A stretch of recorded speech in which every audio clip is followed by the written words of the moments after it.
du, ihr wart doch schon fest verabredet in eurem Liebesnest. Was ist dazwischen gekommen? Ach, und wenn Sie noch irgendwelche Fragen haben, wir helfen Ihnen gern weiter. Tu nicht so! Das interessiert so einen Scheiß, du Bonzen-Tussi! Hier kannst du wirklich essen, was du willst. Es reicht doch, wenn du auf dem Schloss standhaft bleibst. Hm? Ich zieh das durch, okay?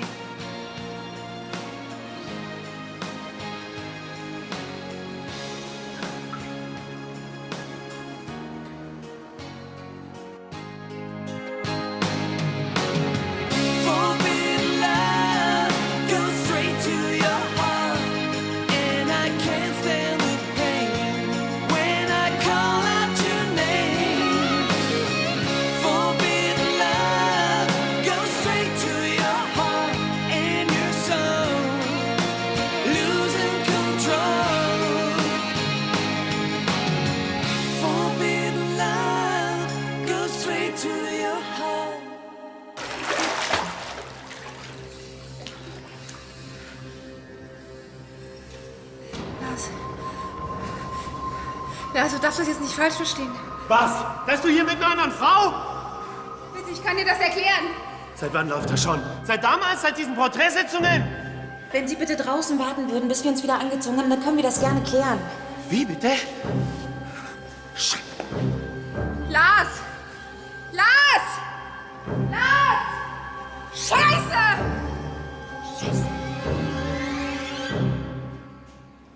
Machst du eine Diät?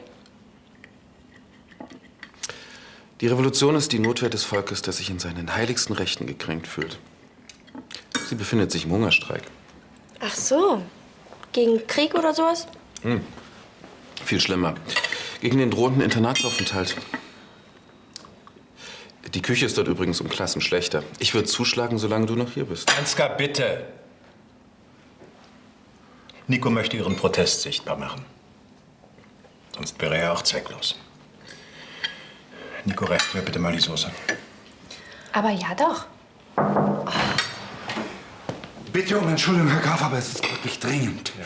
Ein Einbruchsversuch vor etwa 20 Minuten. Die Aufnahmen der Überwachungskamera. Der Täter konnte leider fliehen. Er ist ja noch ein Kind.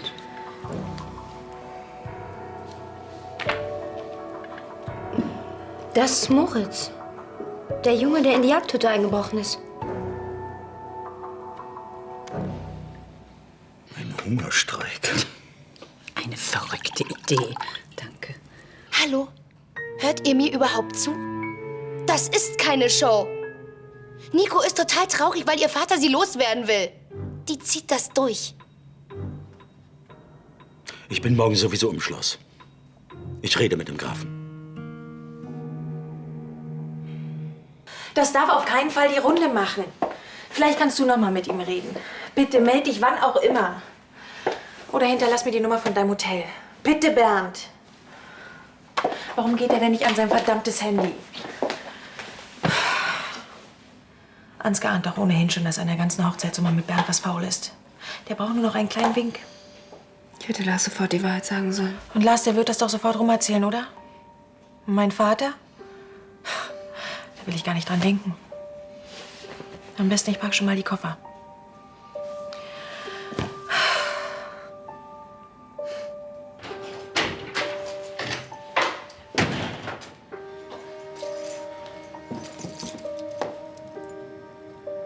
Was wird denn das?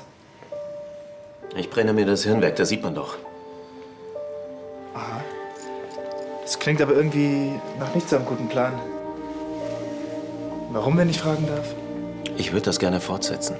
Allein. Okay. Du weißt ja, wo du mich findest. Im Zweifelsfall.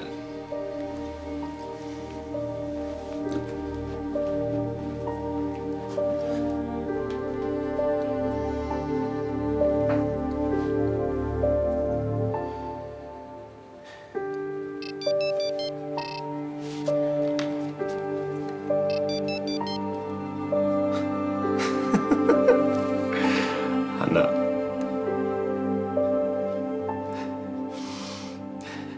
Du!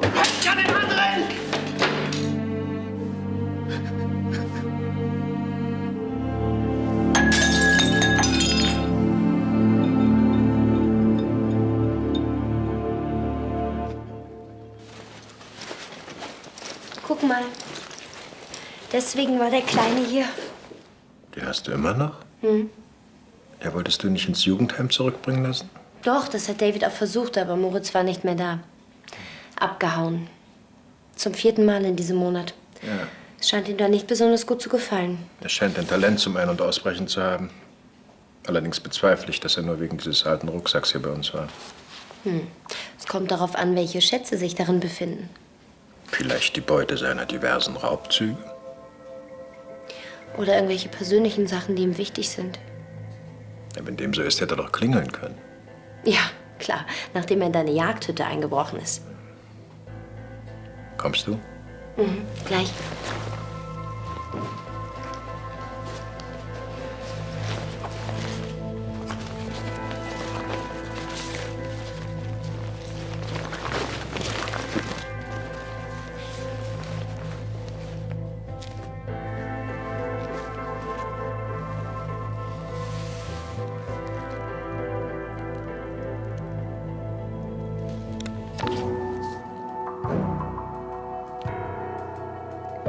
Moritz, Mama und Papas Liebling.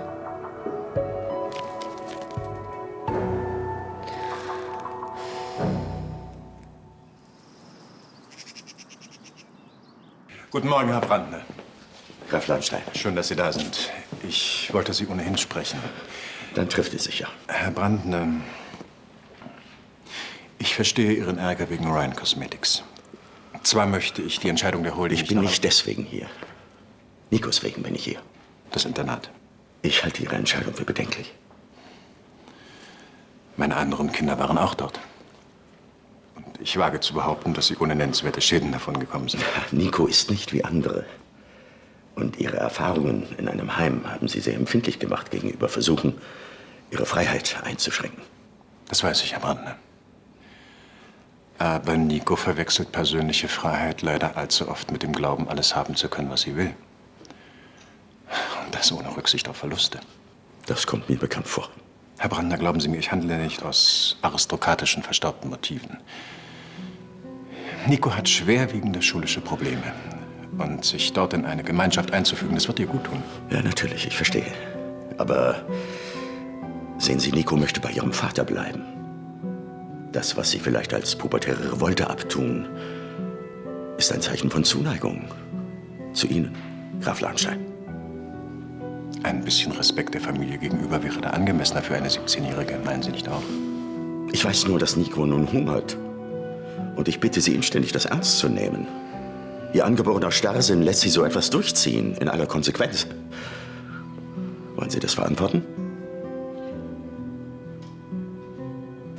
Nico, jetzt ist doch was.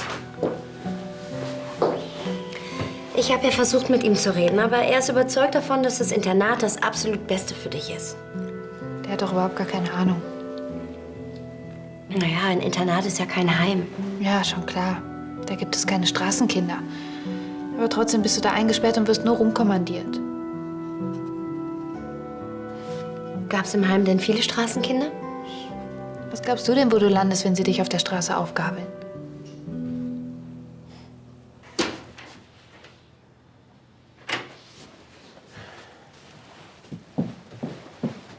Lars, lass uns reden, bitte, ja?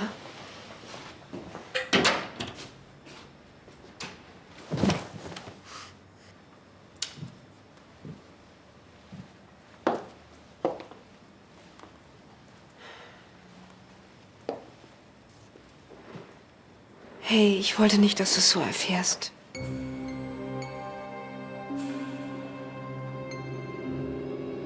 Bitte, jetzt sag doch was.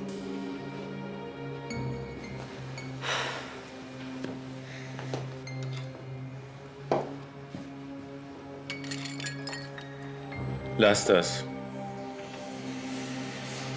Ich wünsche dir ein schönes Leben oder euch.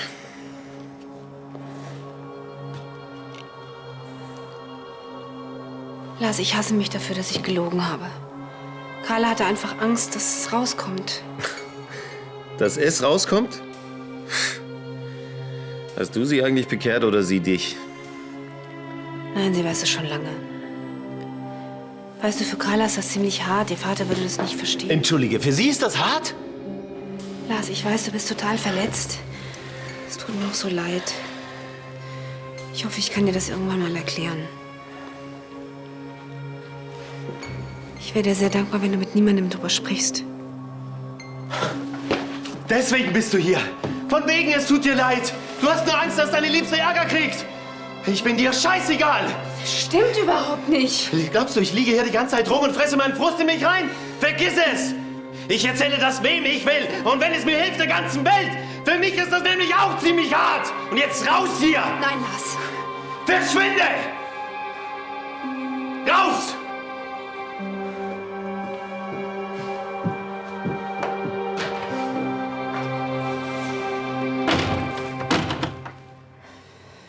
Ein Internat ist kein Jugendheim.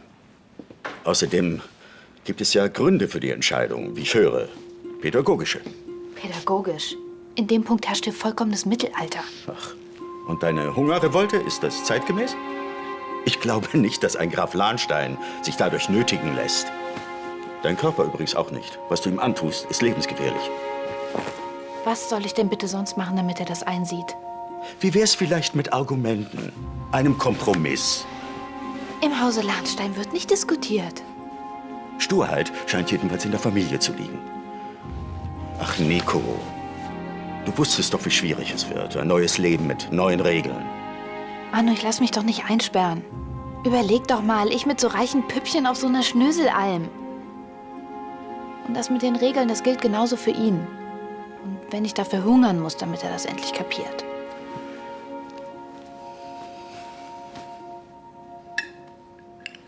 Ich bin offenbar der Einzige, der in diesem Hause noch frühstückt. Ja, bitte. Entschuldigen Sie die Störung, Herr Graf. Ein Anruf, offenbar dringend. Ich rufe zurück, Benedikt. Sehr wohl, Herr Graf. Morgen. 80% Gewinnsteigerung. Ich wusste. Morgen.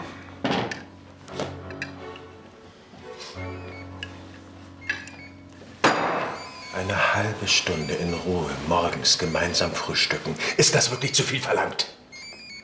Entschuldige bitte.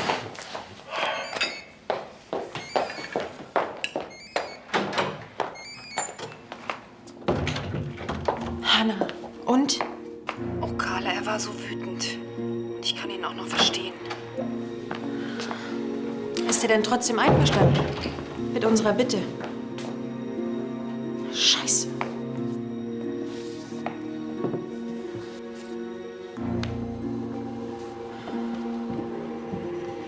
Hanna, wir müssen uns unbedingt treffen. Bis dann.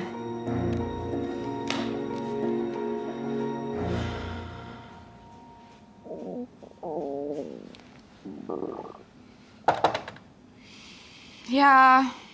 Der Streikbrecher hier.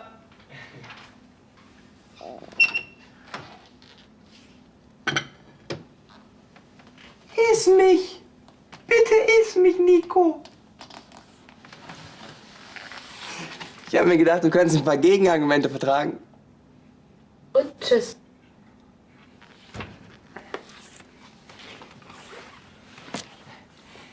Roastbeef und irgendein super leckerer italienischer Käse. Ihr habt echt geile Sachen bei euch in der Küche. Dann vielleicht doch lieber ein Glas heißes Wasser mit einem Tröpfchen Milch?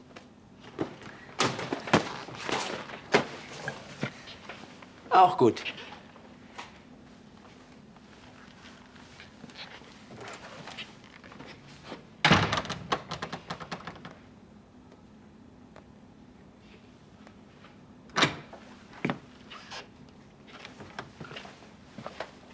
Darf ich?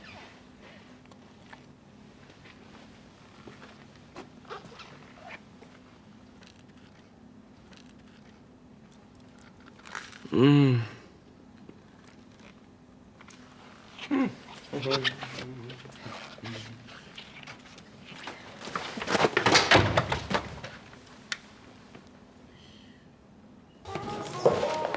Ja, danke fürs Finden. Inzwischen ist man ohne diese Dinger ja aufgeschmissen.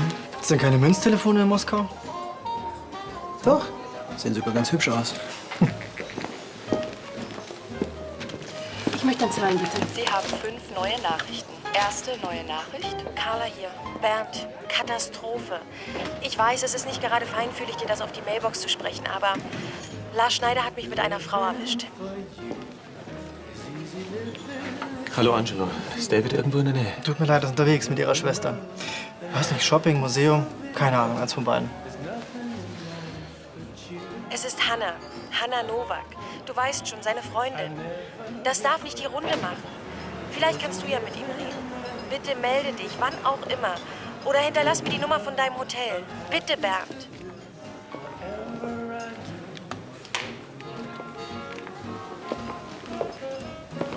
Na, alles fit? Bei Ihnen vielleicht? Ja, alles bestens. Das wird sich gleich ändern, wenn ich Ihnen sage, dass Ihre... Ja, das muss praktisch sein, wenn man seinen ganzen Besitz mitnehmen kann, oder? Hast du eigentlich genug von Düsseldorf? Hat Düsseldorf nicht schon lange genug von dir? Ach, Bernd, wenn es danach ginge, müsstest du dich der Mars-Mission anschließen.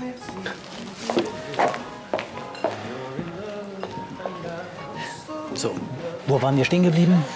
Setzen Sie sich besser wieder hin, denn das, was ich Ihnen jetzt sagen werde, wird Sie umhauen.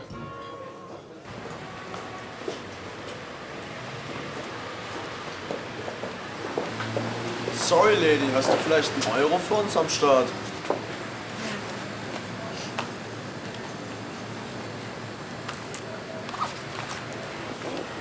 Cool, danke.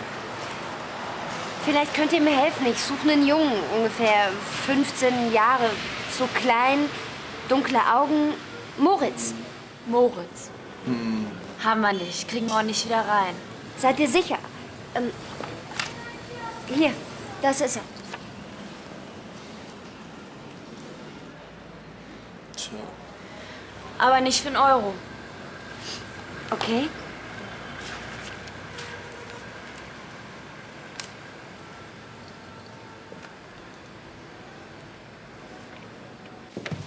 Dass das junge Fräulein aber auch immer alles stehen und liegen lässt. Nico? Er stand in ihrem Zimmer. Schade. Ich hatte wirklich für einen Moment geglaubt, dass sie Prinzipien hätte. Salat?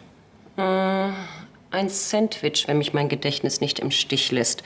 Jedenfalls fehlt eines in der Küche und das war für den Gärtner gedacht. Ich wäre Ihnen dankbar, wenn Sie das für sich behielten. Selbstverständlich. Ach, Nico. Warst du spazieren?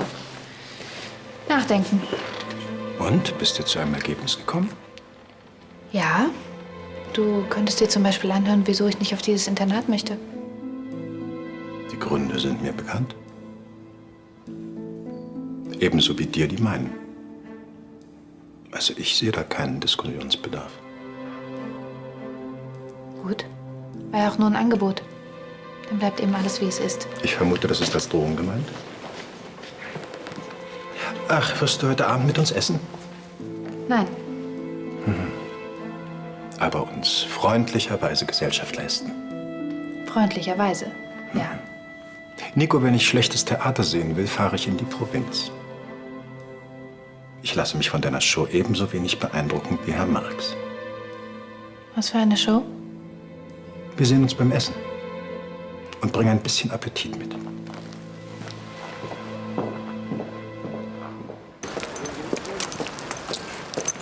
Wo gehen wir denn hin?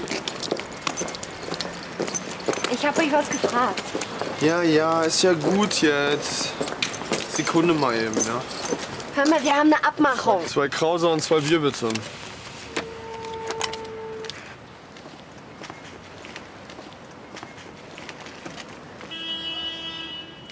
Also wenn ihr glaubt, ihr könnt mich mit euren Spielchen abziehen, dann... Und dann holst du die Bullen oder was?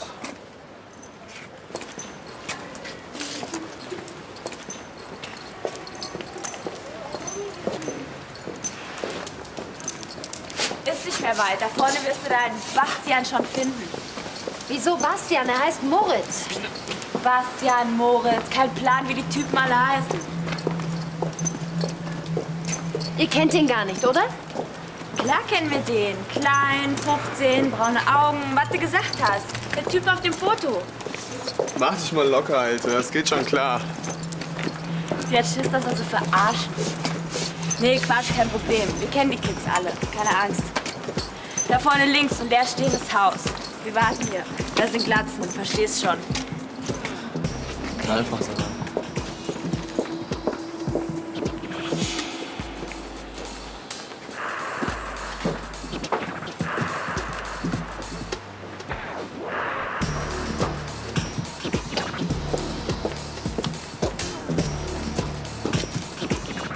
Moritz?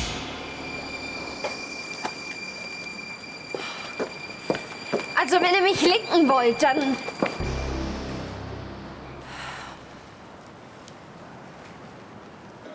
Vielleicht bin ich ein bisschen spießig, aber sich mit einer Frau zu verloben, die lesbisch ist? Bisexuell, nicht lesbisch.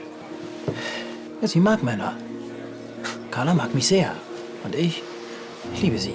Ja, und Carla liebt Hannah. Ja, offen gestanden, das mit Hannah, das ist mir auch neu. Aber Sie wissen doch, wie das ist, wenn es einen so richtig erwischt hat. Da wird man tolerant. Tolerant? Sie fahren für Sie nach Moskau, damit sie sich hier in irgendwelchen Pools vergnügen kann? Erst Evelyn, dann Bernd, jetzt Lars. Im Grunde genommen musst du jeden Tag damit rechnen, dass es irgendwer mitkriegt. Ich weiß.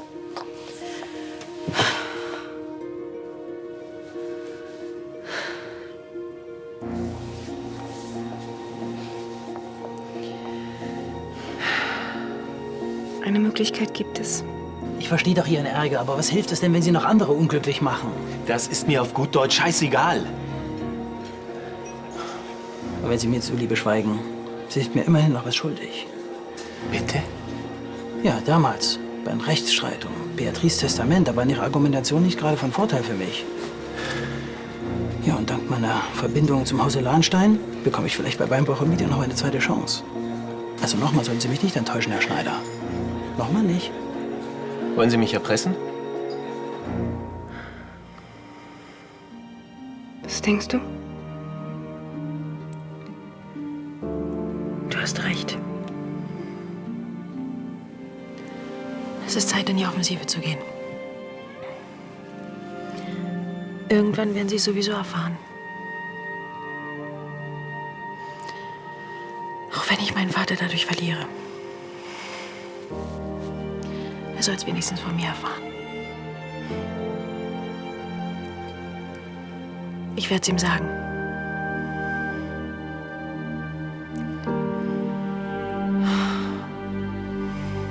Und so geht es weiter.